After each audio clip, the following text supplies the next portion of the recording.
Hello students, in this video I will discuss about अनायन binding receptors. तो आज की video में डिस्कस करूंगी अनायन बाइंडिंग रिसेप्टर। पहली वाली वीडियो में मैंने डिस्कस किया था कटायन बाइंडिंग रिसेप्टर्स, तो आज हम डिस्कस करेंगे अनायन बाइंडिंग रिसेप्टर। अनायन क्या होता है? नेगेटिवली चार्ज स्पीशीज होती है। यहाँ पर अनायन बाइंडिंग, अनायन जो होता है वो एक्ट करेगा, जब अनायन बाइंड होगा तो वो एक्ट करता है गेस्ट मॉलिक्यूल की तरह, और जो रिसेप्टर होता है वो उसकी तरह एक्ट करेगा होस्ट मॉलिक्यूल की तरह। तो इस टॉपिक के अंदर मैं दो टॉपिक कवर अप करूंगी। एक तो उसके जो इंपॉर्टेंट फीचर्स है वो, और दूसरा मैं डिस्कस करूंगी एग्जांपल्स। तो उसके दो एग्जांपल मैं डिस्कस करूंगी और वो ये सफिशिएंट है आपके सेमेस्टर एग्जाम में लिखने के लिए। ठीक है, तो सबसे पहले हम डिस्कस करते हैं इसके इंपॉर्टेंट पॉइंट। फर्स्ट पॉइंट क्या दिया कि anion binding and recognisation are important in supramolecular chemistry. Anion binding और रिकॉग्नाइजेशन एक इंपॉर्टेंट है इसके अंदर, सुप्रामोलेकुलर केमिस्ट्री के अंदर दोनों टर्म्स। अनायन बाइंडिंग आपको पता है जो कि नेगेटिवली चार्ज स्पीशीज है वो बाइंड होगी, और रिकॉग्नाइजेशन मतलब क्या होता है कि रिकॉग्नाइजेशन मतलब ये होता है कि अगर यहाँ पे हम बात करें कोई भी रिसेप्टर है ना, जब हम रिसेप्टर्स ले रहे हैं, रिसेप्टर क्या करेगा, एक एनायन को ढूंढेगा, एक एनायन को पहचानेगा, मतलब आइडेंटिफाई करेगा और उसके साथ क्या होगा, स्पेसिफिक बाइंड करेगा। तो क्या करते हैं, जैसे कि रिकॉग्नाइजेशन हमारा क्या है, होस्ट मॉलिक्यूल है। मतलब कि रिकॉग्नाइजेशन मतलब होता है कि रिसेप्टर जो है वो एक होस्ट मॉलिक्यूल है, तो वो क्या करेगा, पहले एनायन को पहचानेगा, आइडेंटिफाई करेगा और फिर उसके साथ क्या करेगा, बाइंड करेगा। तो ये हमारे कहते हैं इंपॉर्टेंट फैक्टर्स पॉइंट्स होते हैं, मतलब इंपॉर्टेंट टर्म्स है सुप्रामोलेकुलर केमिस्ट्री के अंदर। सेकंड हम डिस्कस करेंगे binding mainly occur through electrostatic interaction and hydrogen bonding. तो first point clear. Second point क्या है कि बाइंडिंग किसके थ्रू होती है, इलेक्ट्रोस्टैटिक इंटरेक्शन और हाइड्रोजन बॉन्डिंग के थ्रू यहाँ पे प्रेजेंट होती है अनायन बाइंडिंग के अंदर। थर्ड पॉइंट है कि anion binding is difficult compare to cation binding. Anion binding जो होती है वो डिफिकल्ट होती है as compare to cation binding. Reason क्या है, इसके थ्री रीजन है। पहली बात तो अनायन जो होता है उसका साइज बिगर होता है। सेकेंड, अगर हम बात करें तो इसके अंदर क्या होता है, हाइड्रोजन, इसके अंदर क्या होता है, इंटरेक्शंस जो होते हैं वीकर होते हैं। अगर हम बात करें तो अनायन बाइंडिंग जो होता है वो डिफिकल्ट क्यों होती है, तो पहला तो मैंने आपको बताया कि इसके अंदर क्या होता है, इसका साइज बिगर होता है, अनायन हमारा हाईली सॉल्वेटेड होता है। और थर्ड पॉइंट क्या होता है कि इसके अंदर जो इंटरेक्शंस होते हैं वो क्या होते हैं, वीकर होते हैं, जिसके कारण कटायन बाइंडिंग इजिली हो जाती है as compare to anion binding. अब हम डिस्कस करेंगे कि हम ऐसे रिसेप्टर्स हमें बनाने हैं, हम ऐसे रिसेप्टर्स बनाएंगे कि जो कि इजिली क्या करें, अनायन बाइंडिंग करें। तो रिसेप्टर्स कैसे बनाएंगे, उसके कुछ पॉइंट्स हैं कि हम किस तरीके से रिसेप्टर्स को बना सकते हैं, मतलब डिजाइन कर सकते हैं। तो जो हम रिसेप्टर्स डिजाइन करते हैं स्टूडेंट्स,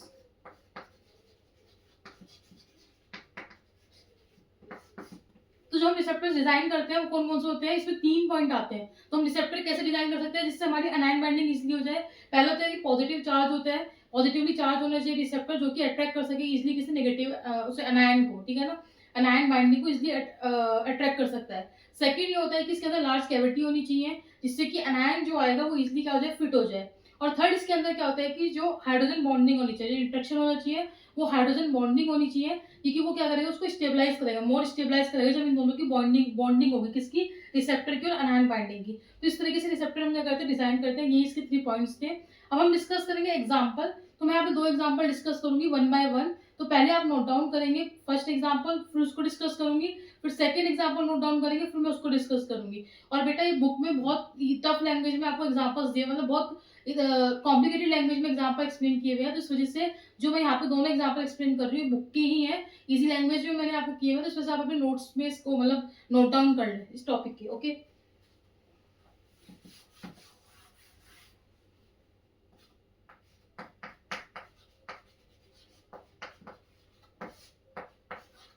तो फर्स्ट एग्जाम्पल मैं डिस्कस कर रही हूँ, पहले मैं लिखूंगी उसके बाद डिस्कस करूंगी, इतना आप नोट डाउन करें।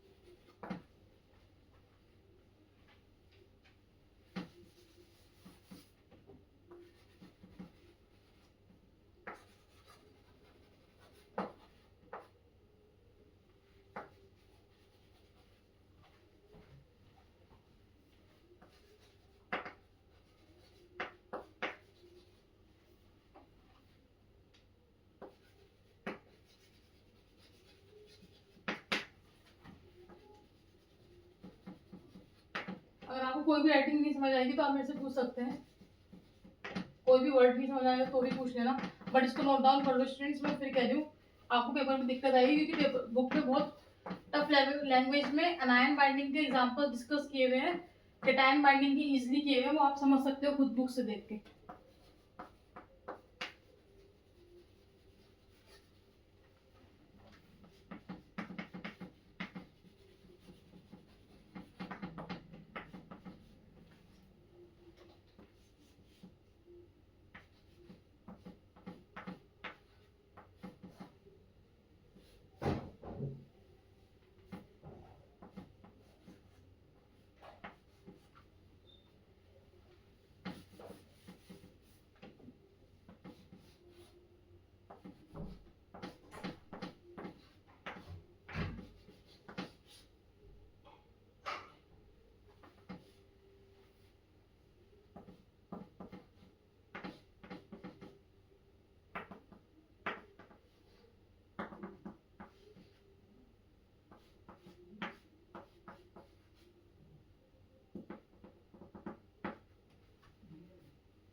देखो स्टूडेंट्स, अगर हम सबसे पहले मैं फर्स्ट एग्जांपल डिस्कस कर रही हूँ, क्या रिसेप्ट पहले रीड आउट करूंगी फिर समझाऊंगी।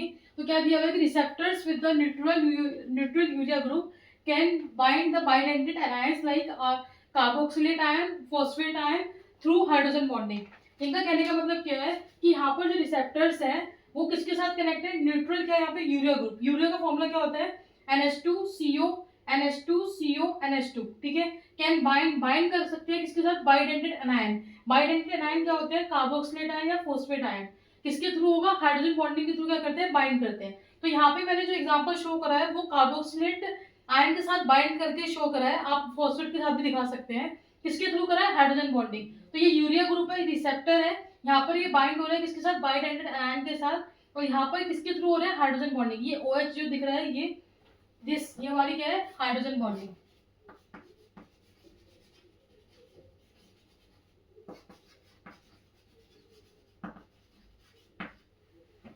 तो स्टूडेंट इसको नोट डाउन कर लो, फिर मैं इसको रफ करूंगी। अगर आपको इसमें कोई भी डाउट है तो आप मेरे से पूछ सकते हैं।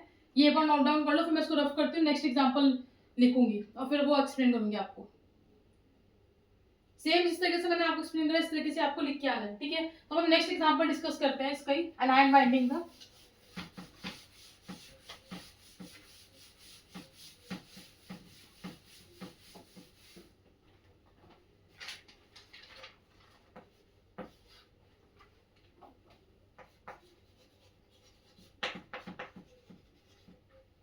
Receptors with the guanidinium. मैं एक बार बोल रही हूँ जिससे आपको अगर कोई भी स्पेलिंग में दिक्कत लगे तो आप कम से कम सुन के उसको गूगल से भी सर्च कर सकते हैं, अगर कोई भी स्पेलिंग आपको इनकरेक्ट लग रही है, नहीं समझ आ रही है। मोइटीज फॉर अनायन बाइंडिंग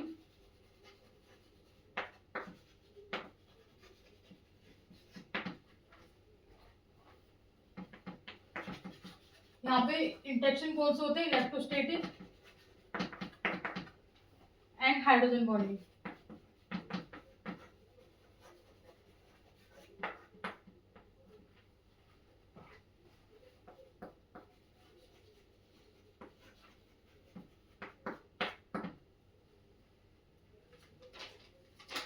अब मैं इसकी रिएक्शन लिख रही हूँ स्टूडेंट्स, H2N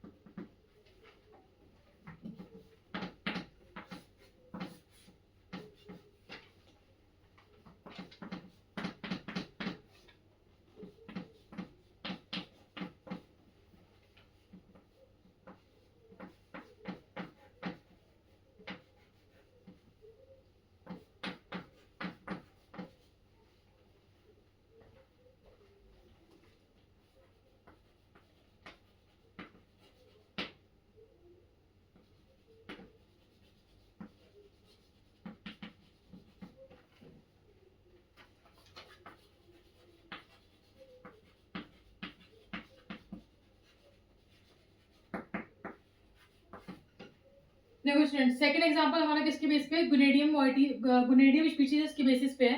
तो सेकंड एग्जांपल क्या है, मैं पहले रीड आउट करती हूँ। Receptors with the guanidinium moieties for anion binding, electrostatic and hydrogen bonding interaction.